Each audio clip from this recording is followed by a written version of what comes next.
Hello, everyone, and welcome to Office Hours. I'm Jeff Blankenburg, your humble host as we are here each week. And I just want to thank everybody for joining us. So you may have noticed a couple of small changes. One, we changed the intro a little bit, so there's some new updated information there. We're looking forward to doing some new, better things with not only that intro, but a bunch of other things on this show. And I wanted to make sure that if I haven't had a chance to mention it, I want to make sure that everybody knows about Alexa Live. I know we've sent emails out. We've sent a lot of other information on social media and other things about Alexa Live coming up on July 20th. But I want to make sure you guys have a chance to register for that. So if you haven't already, you can go to developer.amazon.com/Alexa Live. I have a little ticker running there along the bottom. And I'd love for you all to join us. We've got some really cool content and announcements planned. In addition to that, if you register soon, we're also going to be sending swag out to folks as well. So you'll get some cool things like last year we did these cool wooden coasters, and I've got Alexa Live glasses from years back and whatever. So there's always some cool stuff in the box, always worthwhile and completely free. So take your time, sign up for that. On top of that, you might also notice we have a couple of new faces here on the show. This week, I brought in some special guests from the Custom Tasks for Routines team. If you guys aren't familiar with, certainly you're probably familiar with routines, but if you aren't familiar with Custom Tasks for Routines, I thought I'd bring these guys along and kind of talk about what it is, how it works, and give you all an opportunity to ask you any questions you may have about how the tech works or how to use it or best practices or any of those kinds of things. So with that, welcome, Ankit and Vivek. Thank you guys so much for being here. Yeah, great to be here. Certainly. So one of the things I guess we should start with, just to set the base for everybody, is like, what are routines? As Amazon, what do we think of routines, and what are the purposes that most people should think about when they think about those? Got it. Yep, I can answer that. Right. So routines is a feature accessible through the Alexa mobile app that helps users automate everyday tasks using routines. Users can automatically execute a sequence of actions based on a trigger event. For example, a user can set up a routine so Alexa reads the news briefing, provides the weather update every day at 8 a.m. The 8 a.m. in this example is what we refer to as a trigger event. So basically, routines help simplify users' lives by automating tasks that could be repetitive, predictable, difficult to anticipate, or easily forgotten. So, for example, you tend to turn on the patio lights at sunset every day. This is something that you can do automatically by just setting up a routine. Right. Similarly, you can keep track of important actions that could be forgotten, such as like locking the doors at night. So you don't have to worry about that. You can set up a routine, and that helps you get that peace of mind. Yeah. And unlike I have an example I use myself. One of my favorites. I have two teenage kids, one of which drives, and so they leave the house occasionally on their bike or car or whatever. And when they come home, 0% of the time are they ever going to close the garage. Yeah. But I have a smart device set up with my garage door opener. So at 10 p.m. every night, a routine closes my garage door for me. It may not be open, but if it is open, it'll close it for me. And that's just it's a breath of relief, because there was a moment a couple of years ago where at like 2 a.m, I got a loud knock at my door. And of course I'm asleep, so I'm scrambling, I'm disheveled, and I run down to the front door, and there's a policeman at my front door, and he goes, "Hey, I just want to let you know your garage is still open." I mean, it was terrifying to me to see a cop at my door at 2 a.m, but it was a nice reminder that, like, hey, I need something to close my garage because I don't remember to do it. So that's a great example, I think, of a routine. Yeah. And I have a very similar routine. I have one that arms, my security system every day at exactly 10 p.m., just like you. So, I don't need to worry about doing it manually every day, and sometimes, forgetting in the process. Yep, absolutely. And actually, we have a good question from Alan Furstenberg on chat here. He says, "Can routines take parameters, or is there a way to pass a value to a routine?" Yes. So in routines, so when you say value, is it from the so routine is comprised of a trigger and then one or more actions. So when you say value, you just want to understand the question better. So is it like passing a value from the trigger to the action, or the customer entering an input value to execute the routine based on certain parameters? I think that's a good follow-up question, Alan. I'll look to you to clarify that, and we can come back to it. Because triggers kind of happen automatically, right? That's one of the nice benefits of them. Yeah. Unlike typical user-initiated interactions that happen with skills, routines can be configured to trigger an ambient events like schedule, alarm dismissal, motion detection, and many more. Yeah. And Brian Tarbox, you said if only my Q garage door controllers worked with Alexa. I believe they do, because that's what I have in my house. They I do believe that they do. They do. I don't. They're not integrated with routines right now, but they do work with Alexa. Yeah. Okay. So I guess the next question, since we've talked about routines a little bit here, is what are custom tasks with routines? Yeah. So even before the custom task in routines, let's quickly just understand like what custom task is. So basically, custom tasks represent discrete functionalities of a skill, and it can be invoked through both voice and non-voice modalities. So basically, it allows developers to create richer experiences that are not dependent on voice only invocations. So even before this integration of custom tasks with routines, skill developers were already using custom tasks in features like direct skill connections or quick links, and now they can use custom task in routines as well. So the benefit of custom task integration with routines is that it just facilitates a more seamless routine execution experience. Skill developers can surface specific actions that their skill offers in routines. Like for example, if you're a new skill, then you can surface actions like news update, stock update, or categorical news like politics, technology, business. And the benefit is that it allows customers to pre-select a specific action that they want the routine to deliver upon execution. Got it. So earlier, the customer could still select a skill as a routine action. But then during routine execution, the customer had to provide a voice input. So, the routine would execute, the skill would open, and the customer would be prompted for an input like, okay, welcome to my new skill. What kind of news are you looking for? And the customer would have to provide, an input during routine execution. So it was some friction in the process. Right. And now, given that they can pre-select this specific action upon routine execution, the skill just delivers that action without prompting the customer for an input. So it just facilitates a more seamless experience for the customer. And then because the skill is involved, it also helps drive engagement and retention with the skill, because it's a more it's a better experience overall. Well, if I boil that down, it sounds to me like when I think about custom tasks inside of a skill, my skill might have 3 core bits of functionality, right? There's 3 different like core things that you can do, A, B, and C. Yeah. And so I can define tasks as being A, B, or C. And then the routine just allows me to point to those things. So instead of having to follow through the entire voice flow, I can have a routine point directly to A. And so whatever A happens to be, they can just start there. Yeah, that's right. It eliminates the need for a multi-turn dialogue during routine execution. And from a skill developer perspective, it also is an opportunity to sort of surface the functionalities of the skill to the customer. Sometimes, I may be interacting with a skill, but as a customer, I may not know everything that a skill offers. But with custom tasks, you can actually surface discrete functionalities, of your skill, for the customer to discover and try out. Got it. Okay, so I have some clarification on the question that Alan asked earlier about taking parameters as part of routines. So this steps a little bit away from custom tasks, but I think it still plays nicely with what you guys are trying to do. So the questions he's asking is, right now I have a skill, and let's call it my weight record, right? It's a skill that I can talk to, and I can just tell it what my weight was today. And so I could say, open my skill and set my weight to 190 or whatever my weight happens to be. What he's asking is, if I build a routine, routines also allow me to basically build shorthand ways to get to a specific skill.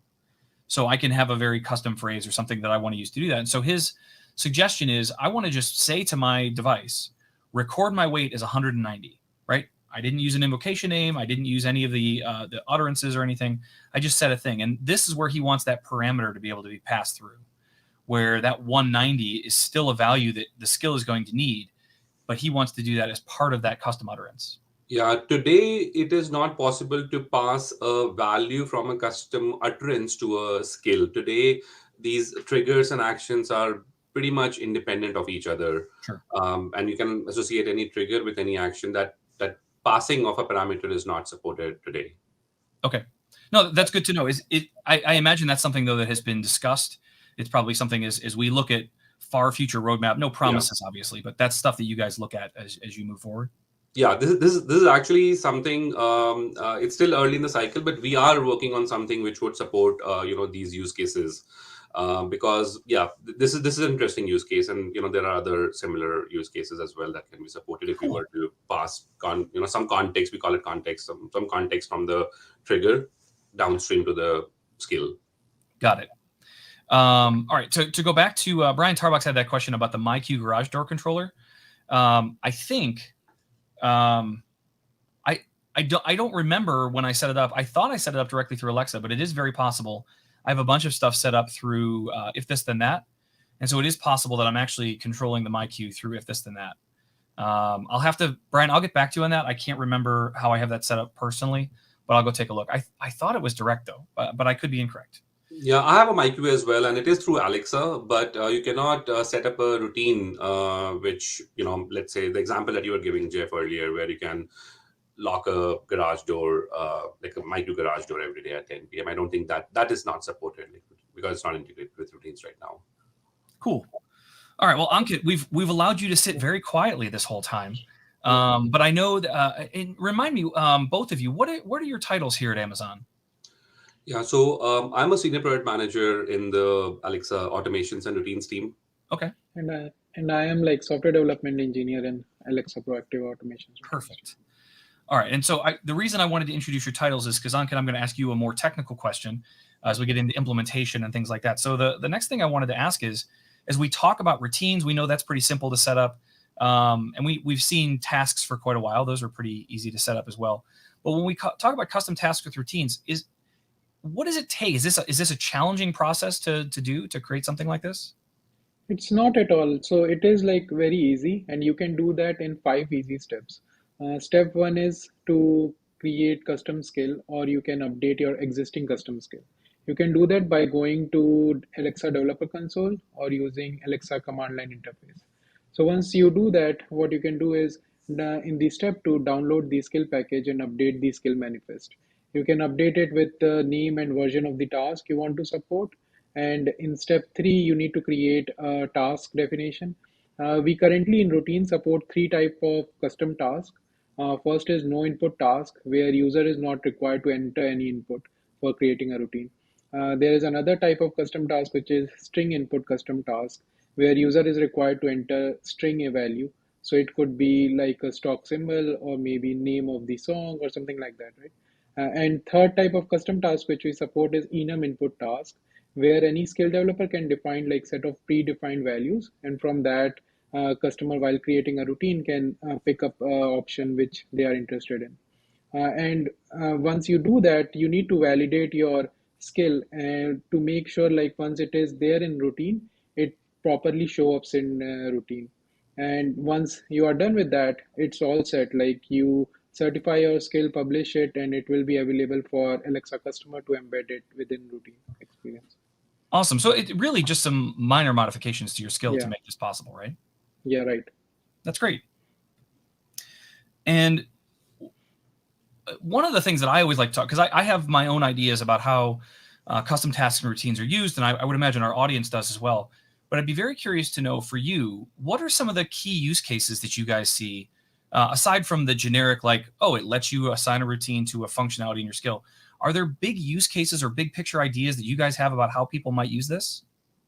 Yeah, I can take that. So basically, there are a couple of scenarios. Let's suppose I wake up in the morning, right, and I hear to some news channel or something. So I can set that news channel to a specific topic or something. So it basically starts at every time, like when it wakes up, and then starts a news channel on that particular topic, right? So something like that, or maybe like once you integrate your custom task for a toasting a bread or something like that, right? So you can set the how toasted you want your bread to be, and it basically automatically toast it for you, right? So it is very much easier because you can set predefined values. and then basically it works based on whatever value you set. That's really good about it. Got it. So one of the other features that's been released recently is the ability to create custom routines from your skills. I don't know how close you guys are to that feature, but one of the things that I've seen that seems really interesting to me is the idea that a skill itself can create a routine for a user that then the user can use as a shortcut to get directly to what they want. The question for you, and this is just, I'm asking because I haven't tried this yet, can I use those custom routines that I can create as a part of my skill? Can I use those to also point to custom tasks? Do they all work the same way? Jeff, just to be sure, custom routines. What do you mean? There's a concept of featured routines where we, as routines team, we are curating these routines and reporting it to the customer through different channels. The feature tab in the routines hub is one of those channels, but that is what we call as featured routines. My understanding, and maybe I'm just not using the right terminology, is that there is the ability for a skill programmatically to create a new routine in a user's account. It's in the works, not live right now. But it's in beta, right? There's a private beta going on, Okay. but Okay. it's a related announcement is going to come at Alexa Live. Got it. It's not. Well, I was really under the impression that had already been announced. My apologies. Not yet, no problem. Okay, so as we move across all of these different capabilities, whether we're talking about routines and these custom tasks, are there other things that developers should be thinking about as they're starting to use this stuff?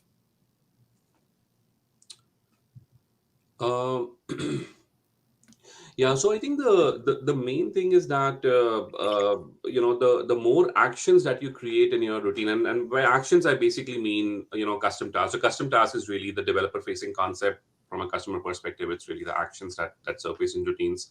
The more actions you create in routines, the more options you give to the customer. When they come to your skill. And also, this is something that we, like I said, we from the automations and routines team, we do this often, where we will take interesting actions, like actions that would make a lot of sense for routines, and we would promote those actions through featured routines. So if you were to go to routines, hub in the Alexa app, in the featured tab, you would see some routines. Like, for example, right now we are promoting a custom task that is powered by NPR. It's live today. So it also gives us the inventory of actions that we can use to curate interesting routines and then promote it to the customers. So more custom tasks that we have in the catalog, the better it is. Awesome. I think that's an interesting thing for folks to think about the idea that their routines could be featured. Yeah. Very, very cool. All right. Well, I am now at this point going to transition a little bit. I would love to open this up. I know we've had a bunch of questions specifically around Alexa Live and routines and custom tasks. But this is our standard office hours. So if you guys have questions about anything, now is certainly the time to ask them. In the meantime, guys, do you have any examples of custom tasks that you've seen in skills that you think are great examples of this kind of functionality? Yeah, like in the case of so far several skills have actually created custom tasks. So we launched the public beta in March this year, and since then multiple skills have onboarded custom tasks. So NPR, for example, they onboarded 2 custom tasks. One is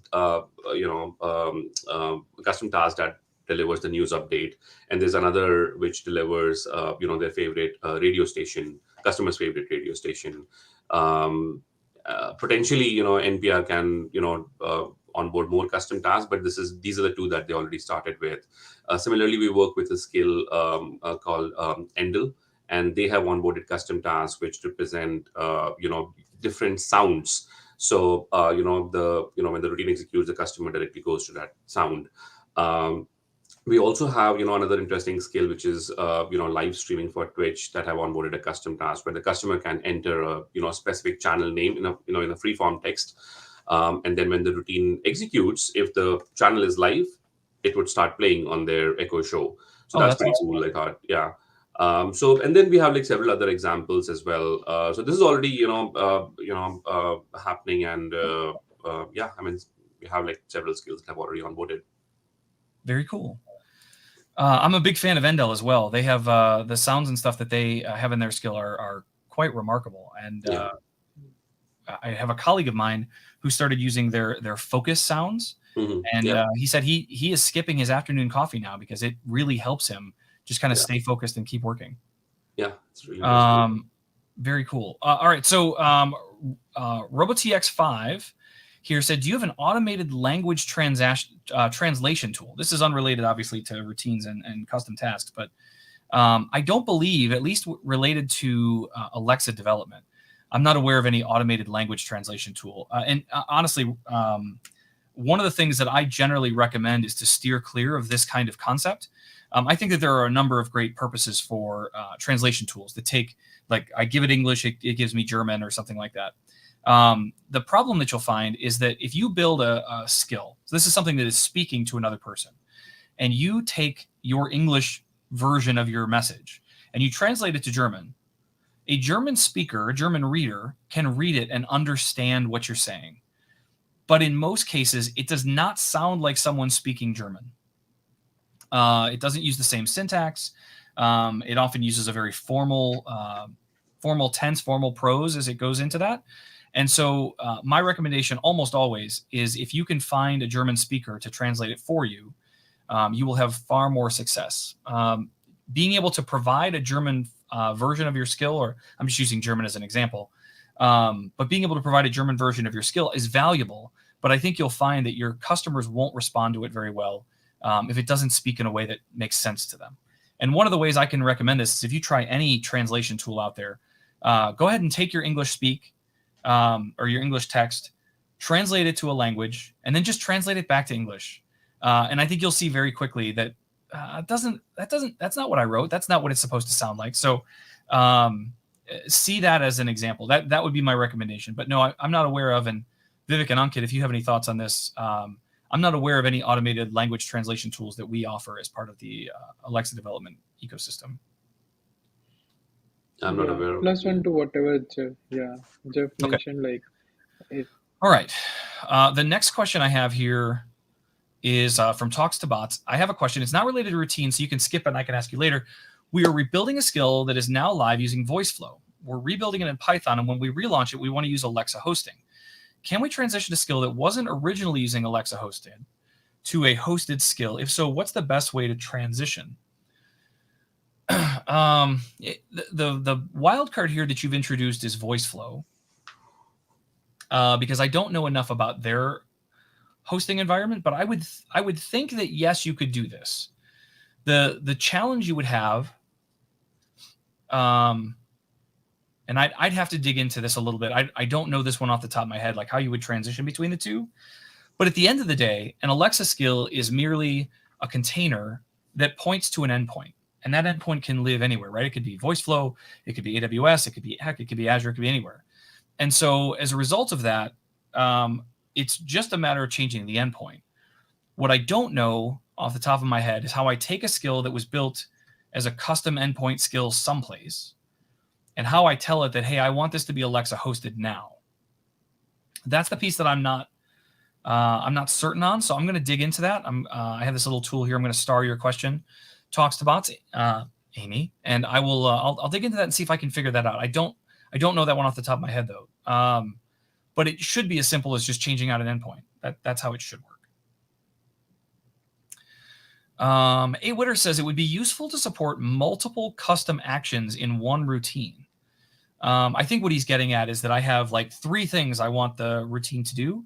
And I know in general, routines can do that, right? I can turn on 7 lights at once. Do custom tasks limit that? Yeah. So today, a custom task or even a skill launch, it can only be placed at the end of a sequence. So when you go to routines, you'll see that you can, let's say you select weather, you cannot place a skill before weather. So there are some, technical problems that we are solving to address this issue. But yeah, today we have this limitation. But this is something that is one of the things that we are working on. But I think in the grand scheme, if we think about that, it makes sense, right? When I'm thinking about a custom task with routines, what I'm saying is I want to open a skill and talk to it. And so if that's the result, unless we want to have some very weird, jarring experience where like I talk to one skill and then I leave it, and then it's like, oh, here's the next skill you wanted to talk. Like I think that would be kind of odd. It would feel like an interactive. Why am I losing the phrase? The interactive flash briefing, right? Where I'm just one after the other, but I have to actually talk to it and interact. I think that would get challenging for sure. Yeah, it depends on what kind of an experience the customer is looking for. So if I, let's say, just want news from a news provider and then straight away go to the weather action, then in that experience I'm not really interacting with the skill, and I just want the actions to be delivered. Let's say whenever I say start my day or at a certain time. In that case, I do see like it will be really useful to have the ability to move this skill-based action anywhere in a sequence. So having that flexibility for the customer is definitely something that we want to do. Yeah, that's good. All right, I have my next question coming in here is related to an audio file URI. So I don't know, again, if you guys haven't built a ton of skills, one of the challenges that developers have is when they build a skill, they want to use sound effects or music clips or some kind of audio file, external audio file inside their skill. And there are a number of requirements that are very specific about what your audio file needs to look like in order for that skill to work. So EisMe1 on Twitch is asking about how they're having an issue with their audio file URI not connecting. There are a number of requirements, and I'll just quickly kind of summarize those for folks, but they said that they've checked and their file, the bitrate is at 48 kbps, which is correct. But are there any other common problems? So I'm just going to quickly outline what the other things that people run into are. So quickly, it has to be an MP3 file. So if you're trying to use something else, it needs to be an MP3 file. It has to be accessible on the public internet through HTTPS. So you must have a valid trusted SSL certificate sitting on that endpoint, wherever that is. And things like S3 buckets and a number of other file storage, those things check the boxes for all of that. The audio file can't be more than 240 seconds in length. So I don't know if that's something you're running into. The bit rate, as you said, is 48 kbps. And then there's also a sample rate. And if you use a tool like Audacity, that's what I use to modify all my audio files. There are 3 sample rates that are available. They're 22050, 24,000, or 16,000. Any of those 3 will work, but those are the only 3 that are permitted. So I don't know if any of those check the box for you, EisMe1, but those are the things that generally get in folks' way. So hopefully that's the issue. The fact that it says it's having trouble connecting, though, suggests to me that it might be an HTTPS issue more than it is a file format issue, but that's that. What I will share here, though, is I have inside our tech docs, the speech synthesis markup language. See if I can copy this link quickly. And I'm going to just drop this in the chat. So you guys can find that there. But that has a list of all of the very specific requirements for audio files. So if you guys didn't know that on Kit and Vivek, you learned something new today. Lots of audio file requirements.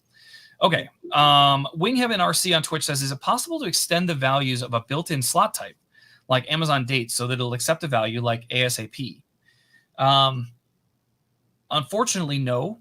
There isn't a way to, especially Amazon Date, there isn't really a way to extend that field. There are a number of other built-in slot types that you can extend, but with Amazon.date, it provides a lot of built-in unique power, which is really awesome, but it doesn't allow you to add additional values like ASAP.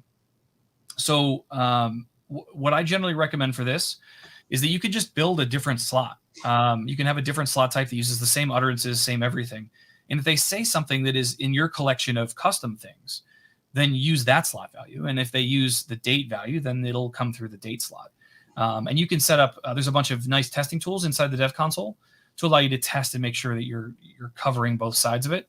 So extending it, no, but you should be able to use a separate slot with similar utterances to try to solve that problem. For those that haven't played with Amazon.date before, though, there is a bunch of nice functionality built into that you may not be aware of. In addition to people being able to say things like, I want this delivered on September 15th, or things like that. They can also say words like tomorrow or next Tuesday. And what's really nice about this is that you don't receive the values tomorrow or next Tuesday and then have to do a bunch of math. The slot itself already figures those values out for you. And so it'll just give you, as the return date, it'll just give you the date of whatever next Tuesday is. Or if you say this afternoon, I think it gives you like 2 o'clock or something like that. So it's a really nice, powerful slot, but no, I'm not aware of a way to customize that one. But there are several built-in slot types where you can customize them, and you'll see as you play with them that they give you that capability to make changes like that. Okay. Gavin Watson has a question for the certification team. I have recurring issues when a skill is submitted in a particular language only. In the last 2 examples, it's been French, but I get a rejection saying that the skill is in another language as follows. All skill descriptions are presented in the language that corresponds to each locale selected, or the skill description includes a translation in the primary local language. Gavin, I'm losing the end of your message. Skill description includes a disclaimer stating the skill is in another language. So you're getting rejected. It sounds to me like you're getting rejected because your skill is in French, and they think that your skill descriptions should also be provided in French. That's the vibe that I'm getting. And it sounds to me like maybe you are or are not. You are or are not actually providing that description. So Gavin, it gets cut off right there. I couldn't read more of it. So maybe if there's more to your message that I can read, maybe I can get a clearer picture of that. Okay, going back to ISME, they were the ones that had the audio file issue. They're saying it's self-hosted on a Kubernetes cluster. Okay. And then it's a public URL. Let me see if I can try and copy that URL. See if we can get to your sound. One moment. Need a text editor.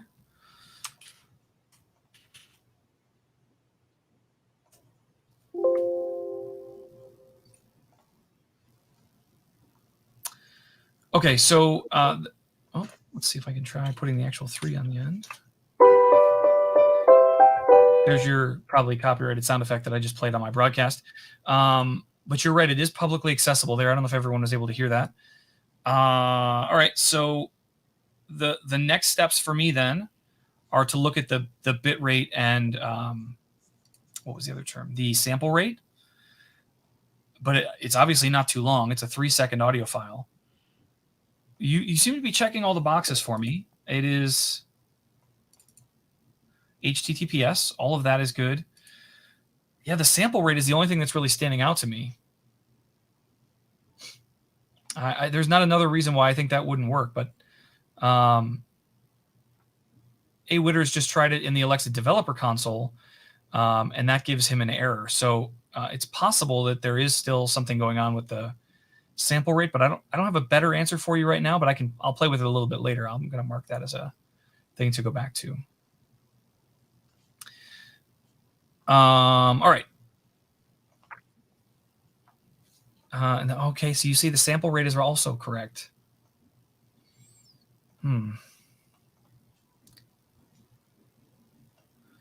Very interesting. It definitely does seem like it should work. My only other option is to open the developer console and try it there. See if I can developer.amazon.com. There we go. You guys can't see my screen here. I'm just running a quick test. Inside, this is one of the things about our tools that I wish I could change. Inside our testing tools, there is this fantastic little tool called Voice and Tone. And the Voice and Tone tool allows you to basically test speech that you want to use inside a skill. And so I should be able to do here, I should be able to say audio source.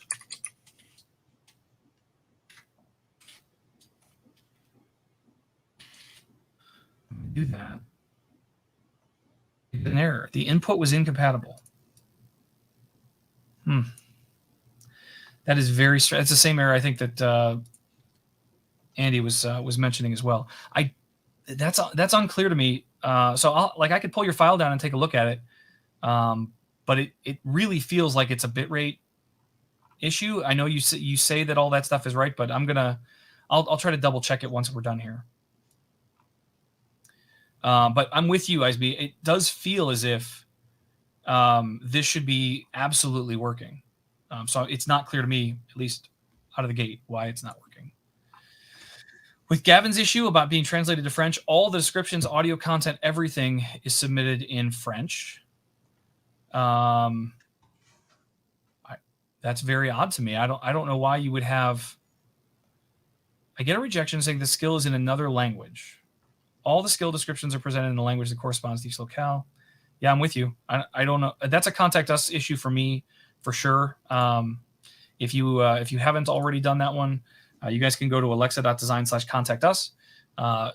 Fill out a contact us request. This goes directly to our developer advocacy team, who can dig in and take a look at this and talk with our certification team and figure out exactly what might be going on and get you some more specific answers. But for something like this, I always recommend going to contact us because it's a ticketing system, right? They'll create a ticket, they'll follow up on it. There's a number of mechanisms in there to make sure that you get at least answers that will help you solve your problem.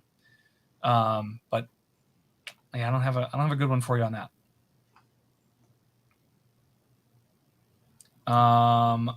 All right. So the next question I see is from JJ Nitros on Twitch, and it says, I have a couple questions about Alexa skills. Can I ask them here? JJ, that is exactly what this is for. So if you have questions, if you want to know anything about building for Alexa or skills or whatever, we'd love to have you here.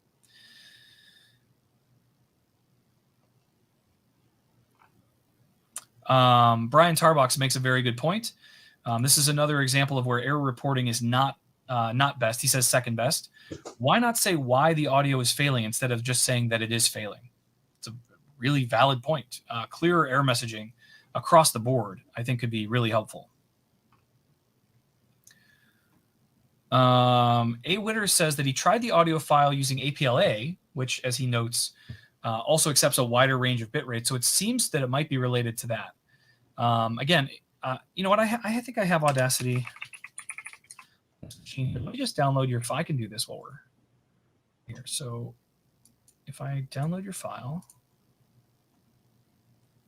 download it, and then I have Audacity. Let's open up your file. 22050 file export. You're not going to believe this. It has the right bit rate. It has the excuse me. It has the right sample rate. Those two things look appropriate to me.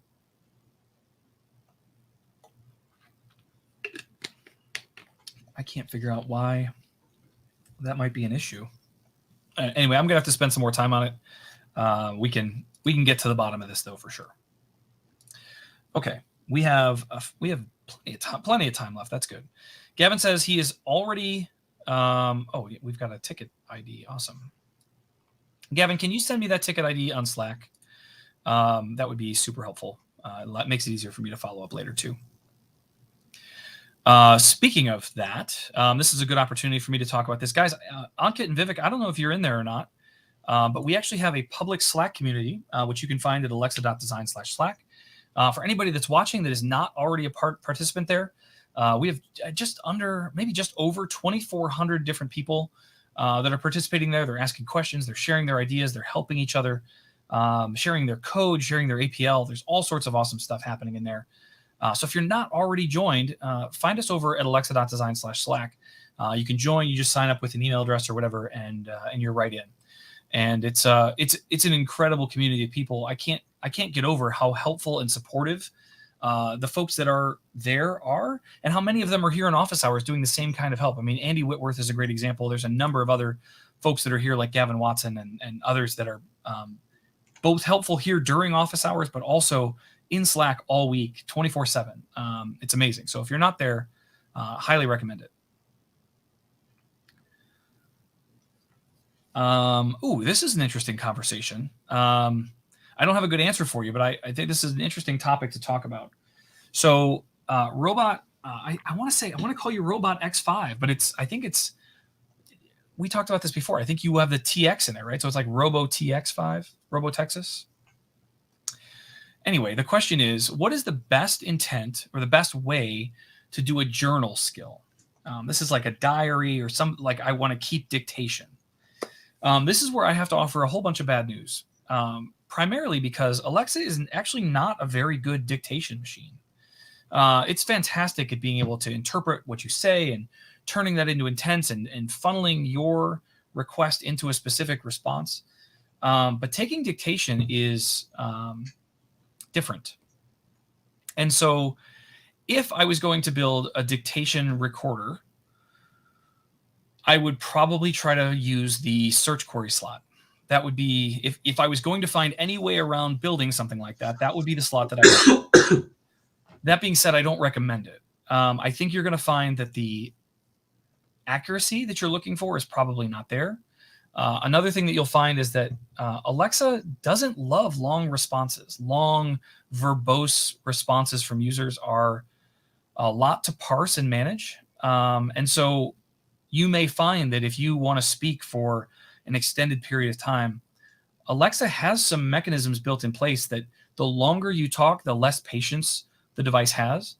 And so where if I talk right now and I take a brief pause and then I keep going, like I just did there, Alexa's generally fine with that. She'll let you continue to go on and she'll keep hearing you.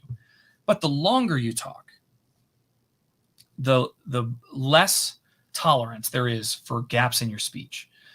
Because Alexa is looking to take the word that you said and funnel them off to a service to go do something with it.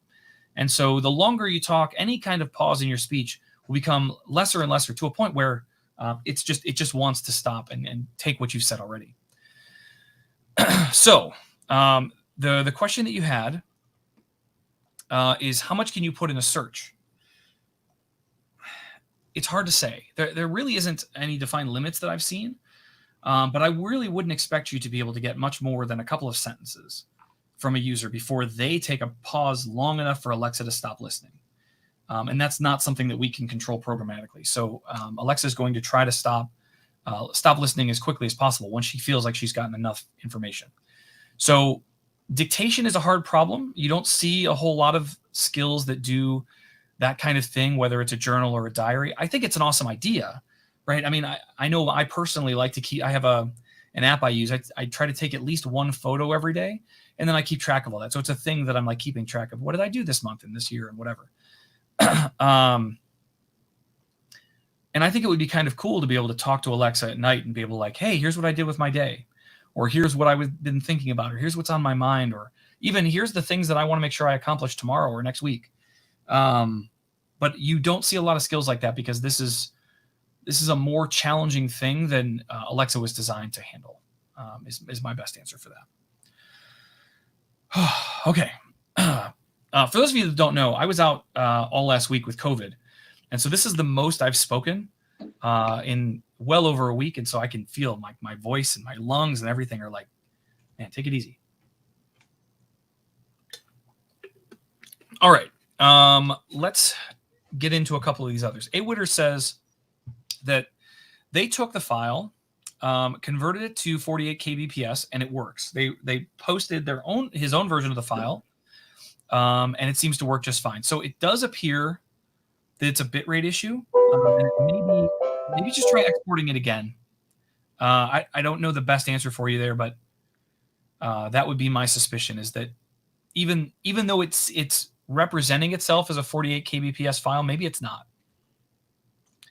And this is the turn it off and turn it on again situation, but just try applying that bitrate again and see if that doesn't solve your problem. All right, let's see.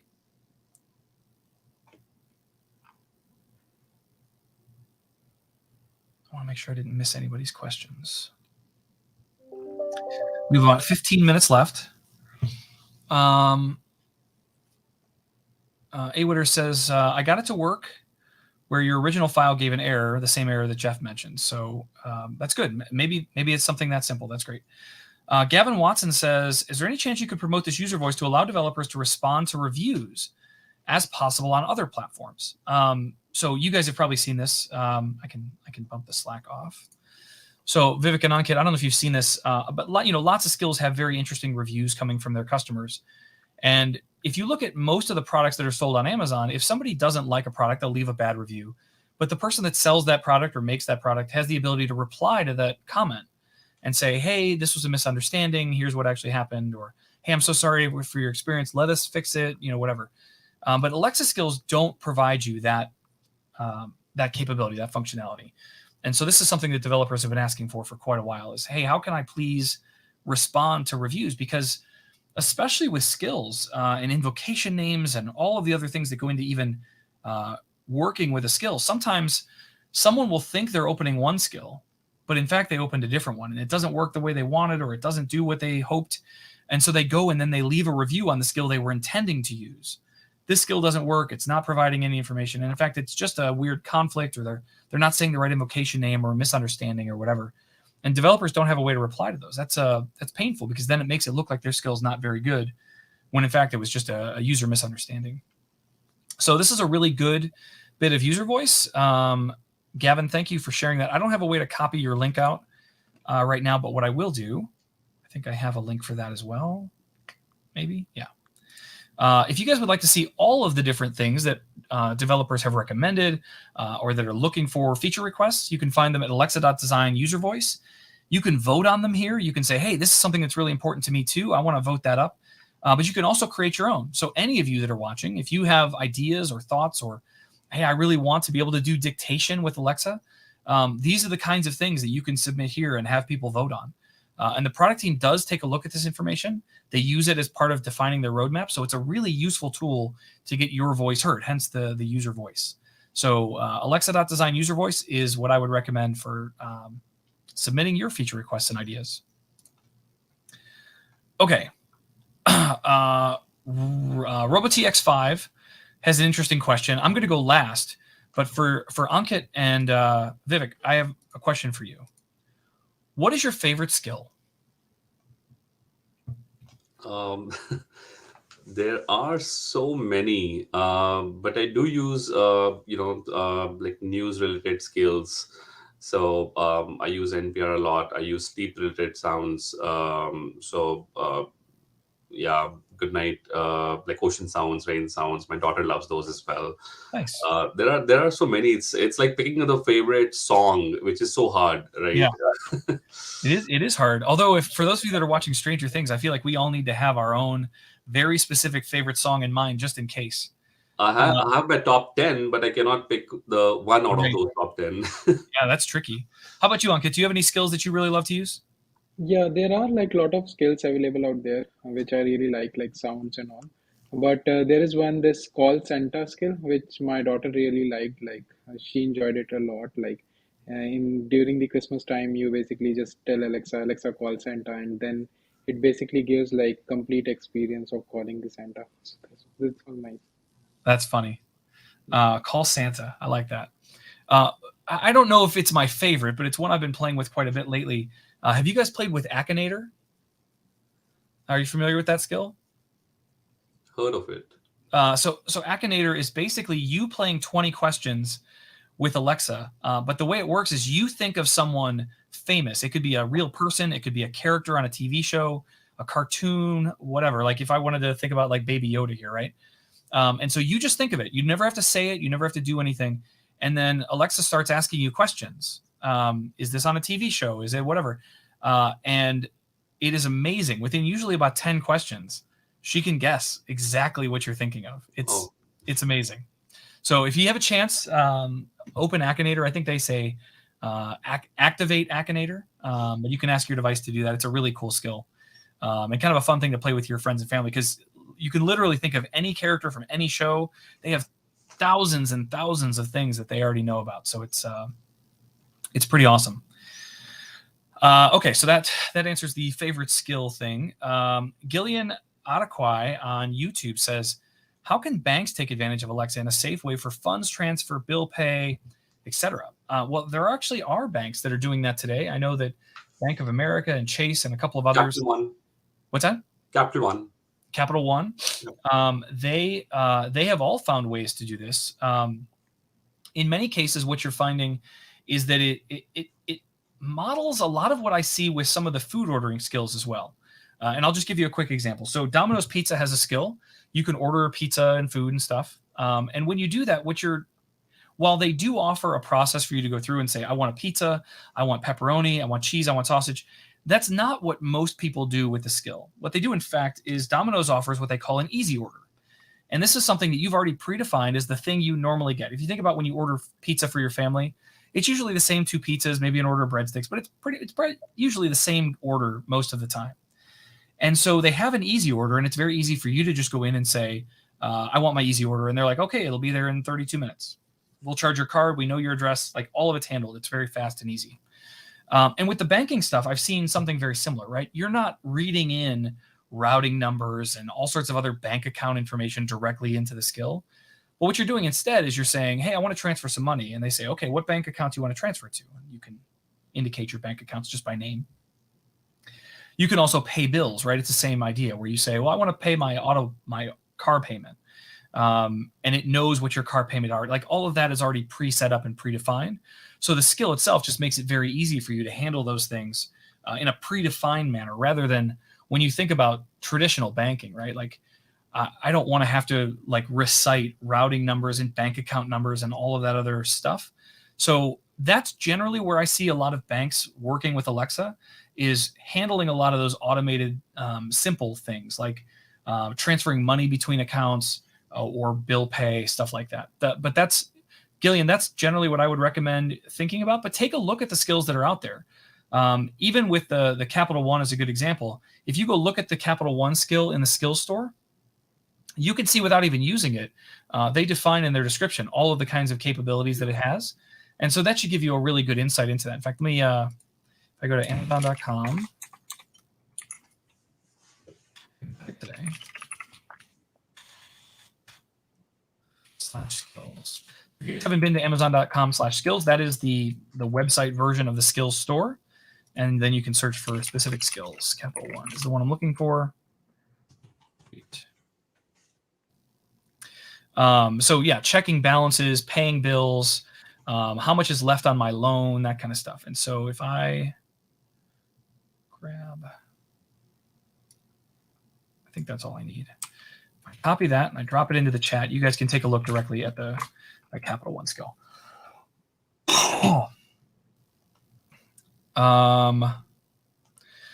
Okay, Brian Tarbuck says there's a person in Germany who gives lots of skills 1 star because she thinks 1 star is the highest rating. Well, that's unfortunate, but that's another good example of why it's important to be able to reply to these kinds of these things, because you don't have a way to contact that person and let them know that that was in fact the worst possible rating. Another cool skill, one of our regulars, W. Giorgio, mentions, is a skill called Cards of Wonder. If you guys haven't played this is kind of one of those card battle games. It's pretty fun. But if you guys haven't checked out Cards of Wonder, can't recommend it enough. It's a really fun kind of thing to get into. And then RoboTX5 says, can we start a phone call with a custom skill? Yes and no. So there are definitely ways to do this, but not in the way that you're probably suggesting, which is I want to talk to a skill, and then I want to make a phone call directly from that skill to another number, call a customer service line, whatever. While Alexa devices do make phone calls and can even make phone calls like through your cell phone or your mobile phone, skills don't have that capability today. And so the way that I've seen this done, where you want to talk to customer service, is more a matchmaking service than anything else. You use a service like Twilio or some other telephony service. And what you can do instead is I know your phone number and I know the customer service phone number. And so what I do is I call an API to something like Twilio, and I have them call both of you and make that connection that way. So that is very possible. Just by calling an API, providing a couple of endpoints, it can dial both numbers and connect them when they answer. But having the phone call happen through the Echo device itself, no, today that is not possible. But you can just call a phone number. It's just that skills can't do that today. Well, this seems to be how it goes most of these office hours. We get to like the last 5 minutes and suddenly we've run out of questions. So I do want to take a quick moment. Ankit, Vivek, thank you guys so much for being here today. I really do appreciate you taking the time and being able to be here to answer some questions, not just about custom tasks with routines, but some of the other stuff that we've talked about here today as well. We have one more question. King Strunker mentions that we should look into a service called Plivo, P-L-I-V-O. They have an API where you can make a call and then connect to another phone number, similar to Twilio, but Plivo is cheaper and more straightforward in his opinion. But basically the same idea as what I just described. That's awesome. Thanks, King Strunker. Does your device have a phone number? No, it does not. You can set up your device to use your mobile phone number, but that's only for outgoing calls. I don't believe that there's a way that you can use an Echo to answer incoming calls. I'm pretty sure that's not true. But no, your device does not have its own independent phone number. Gosh, could you imagine? I mean, we're already running out of phone numbers here in the United States. Could you imagine if every Echo device also had its own phone number? We'd be out for sure.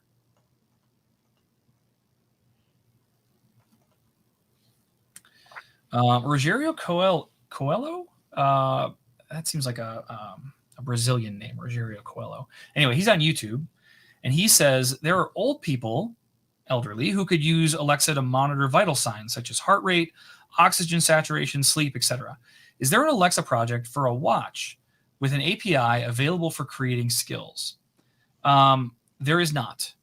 So I think I've seen some implementations of things like this, but generally the watch itself or whatever apps are running on whatever wearable device we're talking about, they all have their own APIs and services and cloud stuff already. And so more often than not, Alexa wouldn't be talking directly to the watch, but it would be talking to a cloud service. This might answer your question. Alexa, stop. The watch itself saves some data to a cloud service. An Alexa skill or a service behind an Alexa skill could monitor and pay attention to that stuff, and could do things like sending a notification to the device to say, hey, it seems like your blood sugar is low. Now, it doesn't just speak out into the air, but it would give a notification to the user's device, turn on the yellow light, and let them know that, hey, that you should pay attention to this. I generally don't see Alexa devices introduced in a life management matter, where if Alexa failed for some reason, someone could die. That's something that I generally have not seen these devices try to take on. So you could have a skill that would send notifications when it notices anomalies in data. And this might not just be useful for the patient themselves, but also for their caregivers, their loved ones, whatever. But it feels like from a best care scenario, it actually feels to me like there's probably better ways to handle this, either via text messaging or notifications inside apps or something like that. So I'm not saying it's not possible. I just don't know that it's the best use of the technology in the way that it works today. If there is ever a time in the future where Alexa just speak aloud, which we do not allow today, Alexa never talks out loud without you speaking first.